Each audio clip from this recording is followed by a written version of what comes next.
ตักน้ำตักในตักน้ำกินให้ไปตักส่วนมากตักเองก็ไปเองบ่เลยข้าวสารสอบนึงนี่เดือนนึงกินกุ้มอยู่บ่3ชอบอ่ะสอบเดียวกุ้มมาเดือนบ่กุ้มเลยกินลายปะนั่นบ่มันหลายคนกินเนาะมันหลายคนเนาะพี่น้องเอ้ยฝนตกเมื่อคืนนี่หัวปะโทด้วยเนาะฝนเปียกหมดบ่ทั้งเงินเลยส่วนมากน้องไปหาอยู่หากินไปหาจังน้องอยู่ป่าอยู่ดงไปหาอยู่ป่าอยู่ดงไปหายังน่ะหาหน่อไม้หาพูดได้มันหลายแนวดอกกระเจียวดอกกระเจียวก็มีบ่เลยแต่ไปหาก็มีกบเขียดก็มีบ่มีเอาเจ้าก็ไปก้านเป็นอยู่บ่เป็นอยู่ตัวพอได้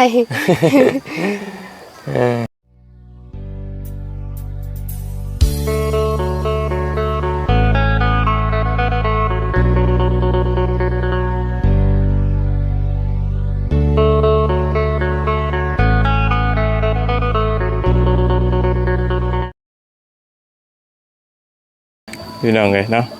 เอาทักทายกับสบายดีและสวัสดีพ่อแม่พี่น้องเนาะเบิดกุสู่คนเด้อพี่น้องเด้อเนาะบ่ว่าสิเป็นพ่อแม่พี่น้องฝั่งไทยหรือฝั่งลาวพี่น้องหรือว่าต่างประเทศก็ยินดีต้อนรับเข้าสู่ช่องของบ่ยาวซาแนลคือเก่าพี่น้องเนาะมาพ่อมาเจอกับบ่ยาวในตอนนี้พี่น้องทั้งบ่ยาวยังอยู่บ้านเทอมพี่น้องบ้านเทอมใหญ่เนาะก็พอดีเข้ามาหาทางน้องพรอีกรอบนึงพี่น้องเนาะก็คือบ่ยาวเลยเข้าไปอ่านบางคอมเมนต์กับหลายผู้หลายคนก็ให้ความสนใจหลายพี่น้องแล้วว่าสงสารน้องคนหลายเนาะแล้วก็พอดีทั้งบ่ยาวก็อยากเข้ามาเห็นน้องเราคนที่ว่าเป็นแม่ห้างที่ลูกน้อยนะพี่น้องแต่ว่ามาแล้วก็บ่พ้อบ่เจอพอเราไปให้ไปหน้าว่าซั่นเนาะไปเนื่องจากว่าสิว่าได้พี่น้องไปคู่มือกันนะเนาะไปตอนเช้าตอนแรงกลับไปตอนเช้าตอนแรงกลับพี่น้องเนาะคำมาจากพ่ออยากเจอน้องเพิ่นก็แม่นนัดเพิ่นไว้ว่าซั่นเนาะเป็นน้องผู้นี้อีกพี่น้องว่าซั่นเนาะเป็นน้องของน้องพรอีก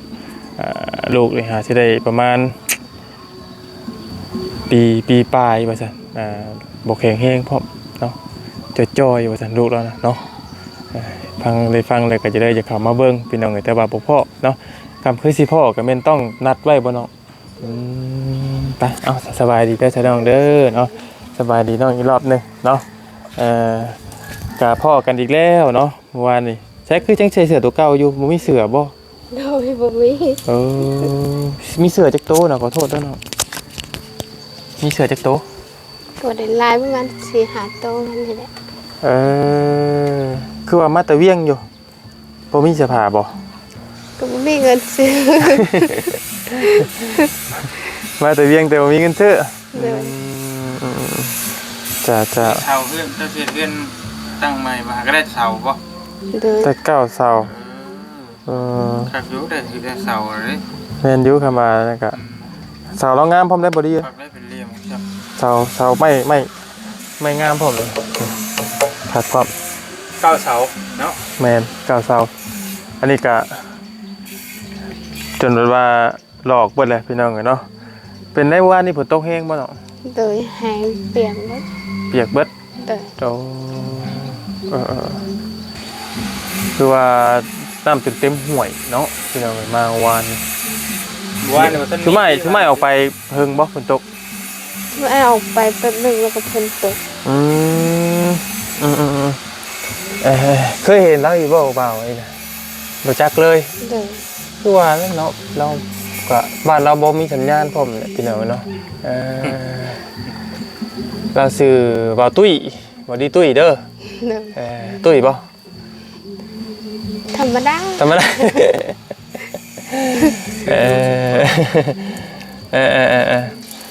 โทรศัพท์น้องเพิ่นแบบบ่มีพี่น้องเนาะแล้วก็คุยกับน้องเพิ่นครั้งนี้แล้วบ่ให้เขามาถ่ายทำบิดบ่พร้อมกันถ่ายพร้อมกันก็ค่อยเนี่ยว่าไงกันพร้อมกันกับคำว่าตุ้นและพร้อมกันอธิบายให้น้องเพิ่นฟังครั้งนี้แล้วว่าเป็นได้จังได๋เป็นบ่เข้าใจเนาะจักอยู่บ่ทำไมมันสัมผัสแบบจังได๋จะบ่ได้จักบ่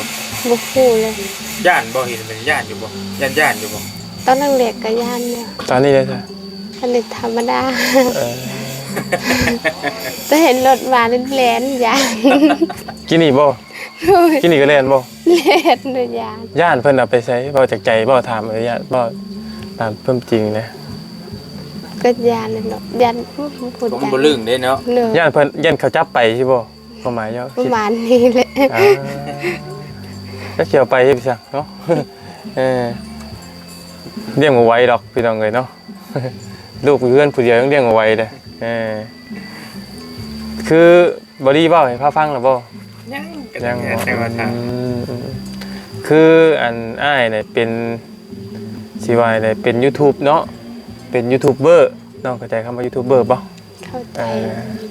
และเกี่ยวกับช่องช่วยเหลือคนที่มาทางหมู่อ้ายมาเมื่อวานนี้เนี่ยไล่แนวไหลมาไล่ย้อนจากว่ามีคนในบ้านนี่แหละ มีคนในบ้านนี่แหละเพื่อนเราบอกอันที่ว่าเราอยู่มีหันค่าน่ะแนะนำมา ชื่อเราจังได ชื่อเราจังไดบ่ฮู้แต่ว่าเรารู้จักกับเบาไรเรารู้จักกับเบาไรเราบอกว่าไปเบิ่งในบ้านเมืองข่อยนั่นประมาณนี้นะพี่น้องไปเบิ่งในบ้านข่อยน่ะมีแต่เพื่อนผู้เพิ่นทุกข์ที่นะเพิ่นได้ให้เข้ามาเบิ่งอ้ายก็เลยเข้ามาน่ะเห็นเจ้าก็เลยถามเบิ่งว่าเพื่อนเจ้าก็โหดคือกันนั่นนะประมาณนั้นแบบเป็นยูทูบเบอร์แบบว่าช่วยเหลือผู้ที่เพิ่นทุกข์เพิ่นยากมึงเทื่อทายทำลงไปนี่มีผู้เพิ่นอยากเฮ็ดซอยก็มีอันนะบางเทื่อเพิ่นซอยข้าวน้ำจำปาเฮาก็มีก็แล้วแต่บุญวาสนาไผมันเนาะ โดย เข้าใจป่ะ เข้าใจหน่อยหนึง เข้าใจหน่อยนึงว่าในน้องเพิ่นก็ยังบ่ได้ฮู้ปานใดพี่น้องเนาะคือเฮาบ่ได้นัดบ่ได้หมายกันไว้เลยพี่น้องเนาะมาจับจูดเอาเลยนะเนาะทางน้องเพิ่นก็เลย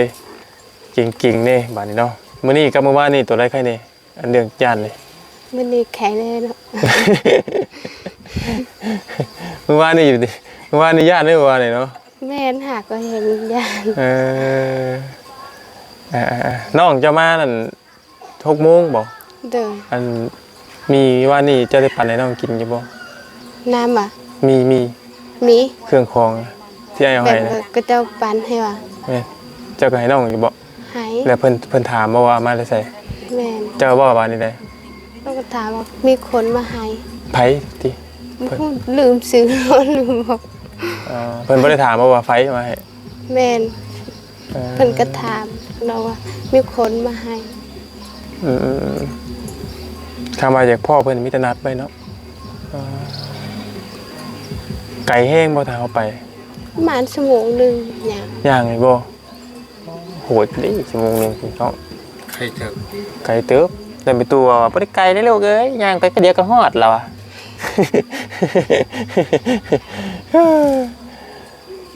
ปลูกข้าวปลูกน้ำแล้วบ่น้อง ปลูกแล้วแต่ยังไม่ทันสูงค่ะ อื ยังไม่ทันเป็น จะไผชะหนึ่งข้าวหนึ่งน้ำนี่ น้องว่าเมื่อเช้านี่ เอาแล้วหนึ่งข้าวไปแต่หน้าบ่เอ้ยหนึ่งข้าวไปแต่เฮือนบ่ เลย บัดอยู่และพ่อกับแม่เจ้านี่นอนหน้าบ่ แม่ มาแต่เราบ่มานอนเฮือนจะคนนะ บ้านนอนเพิ่นหาคน อยู่พี่นะไอ้น้องเจ้าเห็นบ่มานอน โดย นะพ่อแม่แล้วน่ะนอนอยู่นะ หาก็นอน นอนอยู่ให้ 2 คืน อันนั้นอยู่ให้บ่อืม คนนั้นก็ตกเด้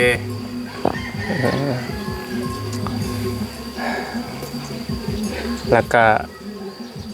คือน้องเพิ่นนี่เป็นเด็กน้อยกำพร้าคือกำพร้าที่อันนี้ที่พ่อเพิ่นนี่พ่อปัจอันพ่อที่ตอนนี้เป็นพ่อใหม่พี่น้องเนาะพ่ออันมามีครอบครัวใหม่เนาะกับแม่เนาะว่าไงเนาะ เลย เพราะว่าหลายผู้หลายคนก็งงๆอยู่สงสัยอยู่นะพี่น้องเนาะน้องเพิ่นนี่มีพ่อหน้าพี่น้องเลยก็คือถามน้องเพิ่นว่านี่ก็เคยไปขอข้าวขอน้ำกินว่าซั่นเนาะเคยไปขอทานว่าซั่นนะ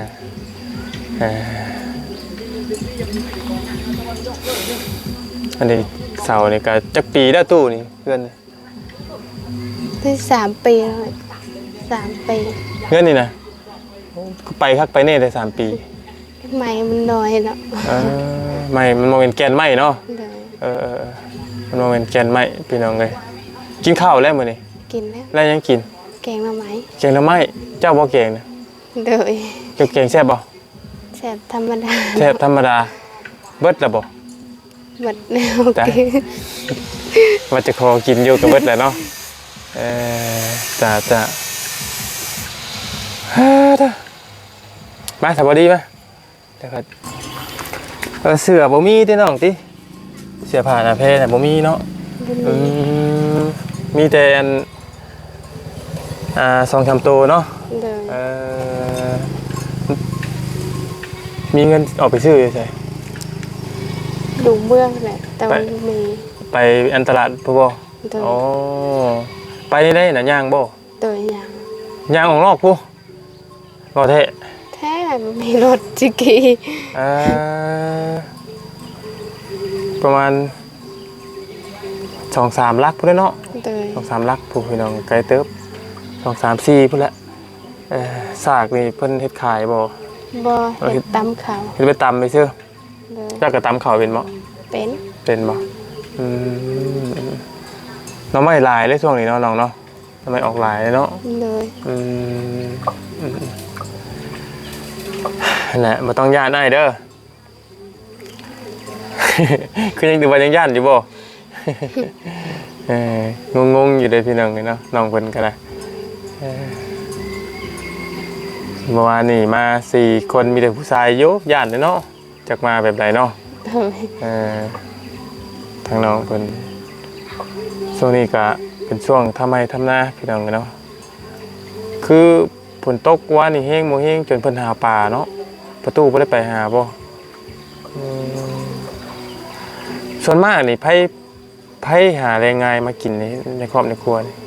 พ่อแม่ พ่อแม่บ่เจ้าได้ซะ ถ้าไปหาแสน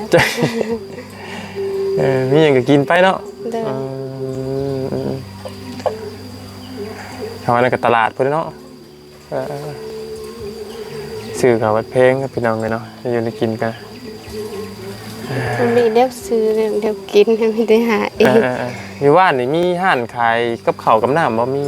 บ่มีบ่ เลย ปิ้งไก่ปิ้งกาก็บ่มีเนาะ บ่มี มีแต่หากินของธรรมชาติล้วนๆได้เนาะ เลย ขุดกระปูขุดหยังไปบ้านในเมืองไปได้เนาะพี่น้องเอ้ยเพราะว่าได้อยู่ในกินก็ถ้าเพิ่นนำมาขายก็มันขายบ่ได้เนาะ เพิ่นขายอะไรเนาะเพราะมีเงินซื้อเพิ่น มีเงินติดตัวเท่าไหร่เจ้าตอนนี้อย่าตัวยังครับ 50 50,000 ก็เงินให้50เป็นแสนนึง ไปชื่อยังบัดนี้ได้เงินนั้น ซื้อแบบเดียวอยากได้เครื่องสำคัญ มียังเครื่องสำคัญ ซื้อเกลือเป็นนัวเลย ซื้อในอยู่ในกินในครอบในครัว เลย พี่น้องเนาะกะสิ่งที่จำเป็นแล้วแหละเปรกเป็นนัวในครอบในครัวเนาะ เลย แล้วก็มีหลายผู้หลายคนถามมาว่าดินตอนหญ้านี่น้องเพิ่นบอกบ่ยาวไปได้ว่านี่ก็ดินแม่เจ้าเองบ่ ดินพอตู ดินประตูเนาะแล้วก็รับแบ่งให้ได้ล่ะว่า ยางเด้ ยังบ่ เลย ก็ยังดียังเป็นของเราอยู่เนาะจังได๋ก็เราสิได้แบ่งให้ลูกให้เต้าอยู่แล้วเนาะอันนี้นี่คือทางเมย์เจ้าเลยเนาะอันนี้เนาะเป็นพายทางเมย์เนาะเป็นมูลทางเมย์เจ้าเองเนาะอันไอ้ถามย้อนอีกเทื่อก่อนพอเจ้านี่เสียบ่ได้ไว้เลยหรือว่าปะกัน เสีย จักปีแล้ว หลายปีแล้วแต่ว่าบ่เจอ จะจำหน้าได้บ่ จับได้อยู่แต่บ่จำปานใดแล้ว จำได้ผู้เลี้ยงล่างบ่ เลย อ๋อน้อยสุดจักปี บ้าน8 ปีวันนี้8 ปี9 ปีมันนั่น 8 ปี9 ปีเจ้าลูกไผเป็นลูกหล่ะ ดอกสาย น้องชายจักปี ตักปีไป ประมาณ6 ปี5 ปีมันนี่แหละ ตอนนี้นะ เลยเพราะมันหลายปีแล้ว แส ดงว่าเจ้าพอเจ้าเสียกับเจ้าก็มา10ปลายปีพุ่นตัว พูดอย่างน้อยบ่ทันไปทางใดค่ะ พอเดียวกันเบิดบ่อ้ายขอโทษถามเลย เลย อันน้องเจ้าแต่ละคนพอเดียวกันเบิดได้บ่ไอ้น้องนี่ โดยเพราะว่าแม่ได้ปีละลูก และพอแม่เดียวกันเบิดเลย เลย แล้วกับกันผัวคนใหม่แล้วมีลูกหรือบ่ยังบ่ทันมี หากะเอา หากนมาอยู่นี่บ่ เลย จักปีได้แม่เจ้านะ บ่เจออยู่ จือบ่ได้ถามแล้วบ่จ้ะ ถามกันเราบ่เจอ อ๋อจ้าตักน้ำตักในตักน้ำกินไผไปตักส่วนมาก ตักเอง ตักไปเองบ่ เลย ไก่แล้วเนาะพี่น้องก็มองเราไปตักน้ำตักในกันเลยเนาะข้าวสารสอบนึงนี่เดือนนึงกินกุ้มอยู่บ่ 3ชอบอ่ะ สอบเดียวกุ้มมาเดือนนึง บ่ บ่กุ้ม เลย กินลายปะนั่นบ่ มันหลายคนกินเนาะ มันหลายคนเนาะพี่น้องเอ้ยหลายคนอันกินเยอะคือว่า เดือ นะ นหนึงประมาณได้2สอบข้าวสารมัน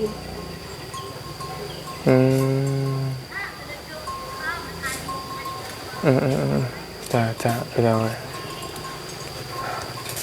ฝนตกเมื่อคืนนี่หัวปะโทด้วยเนาะฝน เปียกหมด เปียกเบิดบ่ทั้งเงินเลยพระใส่จนเบิดเนาะตรมตารางแล้วจนเปียกเบิดพี่น้องเลยเนาะเปียกไปเบิดพี่น้องเลยเสาแล้วนี่มีแต่เสาพี่น้องเนาะมีแต่เสานี่ตอนพ่อไม่นี่บ่มาหา เลย พอเจ้าโทษแล้วพอเจ้าเสียย้อนหยังพ่อหูอยู่บ่ แล้วเราเป็นปอด เป็นปอดอ๋อเราก็แม่เจ้าก็เพิ่งเติมแล้วเพื่อจะได้ผัวใหม่กันเนาะ เลย กกมะพร้าวผิวที่เพิ่นตัดออกนี่ย้อนว่าเพิ่นเอาไฟฟ้าเข้าปีกายนี่บ่ เลย ฟ้าเงียบสมอยสมีเนาะบ้านเจ้าเนาะส่วนมากน้องไปหาอยู่หากินไปหาหยังกันเนาะ อยู่ป่าอยู่ลง ไปหาอยู่ป่าอยู่ดงไปหาหยังน่ะ หาหน่อไม้หาพูดได้มันหลายแนวดอกกระเจียวนั่นก็หา ดอกกระเจียวก็มีบ่ เลยแต่ไปหาก็มี กบเขียดก็มีบ่ มี เอาเจ้าก็ไปก้านเป็นอยู่บ่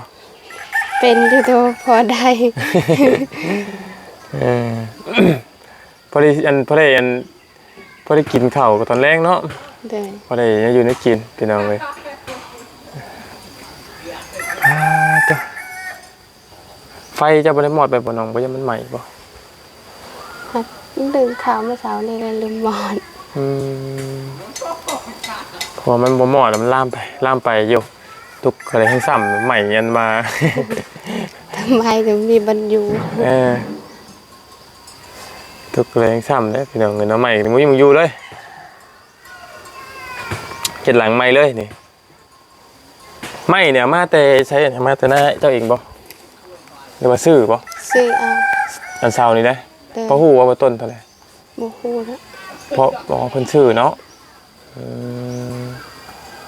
นั้นในให้หน้าเจ้าก็มีบ่ไม่ตอกหลัง บ่มี มีอย่างเลยพี่น้องเลย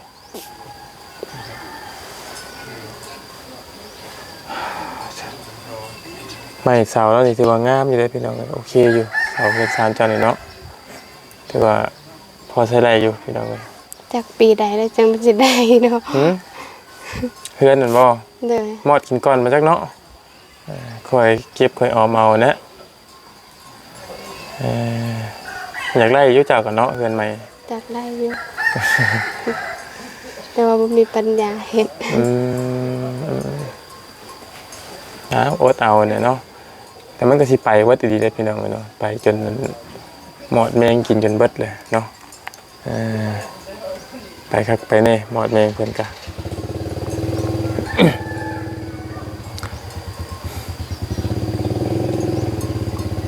อันนี้เราเฮ็ดไว้ซื้อเนาะเป็นพวกสากนี่เรียกว่าเฮ็ดขายนะ พอเฮ็ดตามเขาเอง ส่วนมากมีแต่ต่ำบ่เนาะ เลยถ้ามี มันบ่พอสิไปสีใช่บ่มันหน่อยใช่บ่ เลย เอ่อตำตุ้ยอยู่ในบ้านนี่เดี๋ยวบ่มีบ่หุงสีคือมีบ่ บ่มี ไปสีเขาก็ไปสีใช่ในเมืองบ่ ในเมืองนั่นแหละเราจะเอาไปซื้อ อ๋อจ้า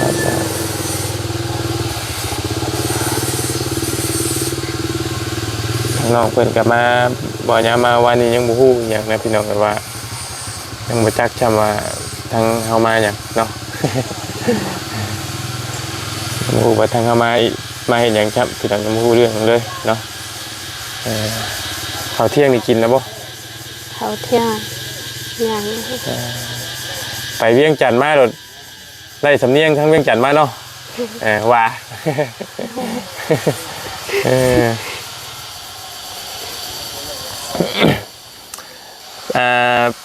เป็นส้นเผาตีบ่เนาะเจ้าเป็นบ่คือเป็นสาวบ่รู้ ฉันเผายังบ่ฮู้ได้ฉันเผาแล้ว บ่ฮู้ว่าเจ้าของส้นเผาหยังบ่ ส้นเผาบ่รู้บ่มีแต่ฮะฮู้อยู่เราถึงแต่ว่าต้องเป็นส้นเผาเพิ่นเนาะส้นเผาบ่รู้กินข้าวนี่แม่นหลักๆนี่แม่นจะโรยแล้วแหละเนาะกินข้าวนี่เนาะ เลย ข้าวนี่แม่นหลักๆแม่นจะโรยส่วนมากนี่แม่นมีเราเทิงมีแต่เราเทิงเบิดบ่น้องเนี่ย เลยมีแต่เราเทิง มีบ่คนลาวคือไงมาเอาเมียพี่ คนลาวอ่ะมี นี่เนาะมีลาเพิ่นเว้ากันนี่ส่วนมากเพิ่นมีแต่เว้าภาษาของเจ้าบ่ แบบเพิ่นเว้าภาษาลาวแต่ว่าเฮาเว้าภาษาเราเทิงเพิ่นจะเข้าใจไง อ๋อบ่เป็นส่วนมากจะเว้าคือจะเว้าก็มีต้องมีตู้เจ้านี่จะสิเว้าภาษาหยัง ภาษาเราเทิง มานั่งมาเนาะ เลย ปะอยู่ไหนเหรอบ่ ว่าที่ไหนแจ้งมาถามว่าดู ปะอยู่ไหนแปลว่าหยัง แต่ว่าไปเนาะ หึ ถามตู้ถามไม่ตู้ว่าที่ไหน ปะอยู่ไหนมีตู้เป็นหยัง ไปที่ มาพี่เหรอว่า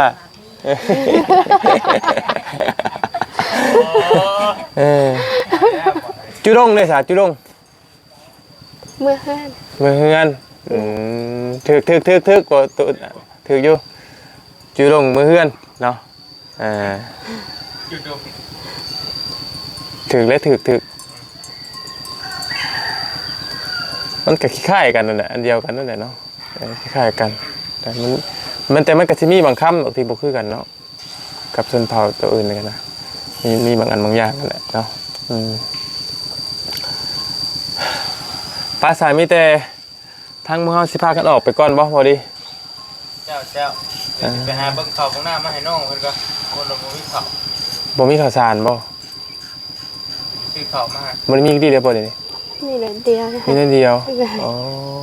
มาบ่เล่นกับเพิ่นเด้อ มาเล่นกับเบิดเลย เลย ทำมั่งคือกันแหละซะตอนนี้เนาะ ซื้อข้าวมาให้มา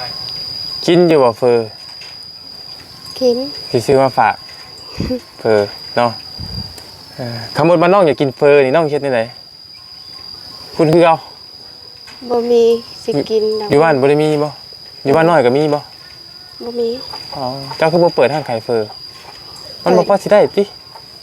เปิดห้านใครเพิ่มมีเงินเห็ดห้านเห็นอะไรบ่มี ในบ่มันบ่พอสิมีคนมาซื้อกินบ่ บ่ฮู้เลยดอกชนหลายเพิ่นก็มีเงินซื้อแล้ว อ๋อ เพิ่นหลายก็บ่มีคนที่ซื้อดอกเพราะว่าเพิ่นก็บ่มีคือกัน โอ้ส่วนหลายบ่ค่อยอยากมีคนซื้อกินซั่นเนาะ เลย มีแต่เพิ่นออกในเมืองแล้วเนาะ เลย อยากกินลาบซีนได้ซั่นเนาะ บ่เคยกิน มีแต่ออกไปในเมืองก็มีแต่ขาง ลาบศีลก็มีแต่ยามก็เจ้าเฮ็ดงานดอง โอ้ แต่กินแบบนี้ โดนๆสิได้พ่อได้เนาะ เลย โอ้น้องกินซีนหมูละน้องกินซีนหมูล่าสุดมื้อไหน ลาบศีลบ่ได้กินเลย จำบ่ได้เลย มันถึงเนาะโอ้ถึงจนจำบ่ได้บ่มันถึงแห้งเนาะจนบ่ฮู้ว่าเจ้าของกินซีนหมูล่าสุดตอนไหนเนาะ บ่เคยกินเลย ไก่เด้ ไก่ได้กินอยู่ ขาออกเปาะเองแล้วบ่ เลยไก่เลี้ยงอยู่ ไล่เลี้ยงลายบ่น้องเลี้ยงไก่ลายบ่ บ่หลาย เลี้ยงไก่บ่ลายเนาะจะ จ้าพี่น้องเลยป้าสามีแต่นั้นแล้วจะน้องเด้อเนาะทางชิมไอซีออกไปก่อนเนาะเดี๋ยวสิข่าวมาใหม่เด้อ เลย เดี๋ยวสิข่าวมาเบิ่งเมืองใหม่พี่น้องเลยมีเมื่อคืนนี่ให้ว่าอันทางชิมไอให้ว่านี่เบิดบ่ ยัง อยู่เนาะกินได้จังมื้อนะคิดว่า ได้ประมาณ2-3 มื้อวันเดียว โอ้ถือว่าได้เฮิงเติบเลยเนาะกินมื้อหนึงได้10ห่อพุ่นติ แบ่งคนละทงกินโหดอยู่เจ้ากันเนาะป้าสาเด้อน้องเด้อมีแต่นั้นแล้วสาเด้อน้องก็จะได้ออกไปข้างนอกก่อนเนาะไปซื้อทางบริเพิ่นสิซื้อข้าวซื้อน้ำมาให้น้องเพิ่นน้องกันเนาะมีแต่ไอเอาเงินให้คือเก่าเพิ่นน้องไงทางมายาวก็เงินบ่รวมบ่หลายแต่อยากแบ่งปันคือเก่าเพิ่นน้องกันให้น้องไว้ซื้อปลาแดกไปนัวกินแล้วน้องเด้อเนาะบ่ต้องทำตัวสบายบ่ต้องย่านเนาะมีแต่ย่านโย่ผมมาหากันได้สบายดีนะน้องเด้อสู้ๆเนาะเลยข่าวมาใหม่เด้อโดยไปพี่น้องกันเนาะมีแต่ว่าทางมายาเองจะได้ขอจบคลิปปิดคลิปไปเพียงแค่นี้ก่อนเนาะต้องขอขอบคุณทางพี่น้อง FC เปิดกุศลทุกคนพี่น้องเลยมื้อนี้ก็บ่ได้ขึ้นเรือนขึ้นซ่านน้องเพิ่นซ้ำเนาะก็นี่แหละพี่น้องกันเนาะตกเมื่อคืนนี่เปียกเบิดพี่น้องกันเนาะไปเบิดแหละโอ้โห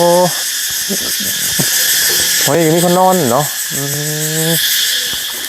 จ้าหมองนี่ก็มีคนนอนหมอน้อง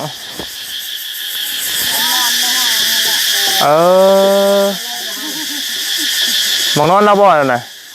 ทางในน่ะน้องบ่นอนน่ะ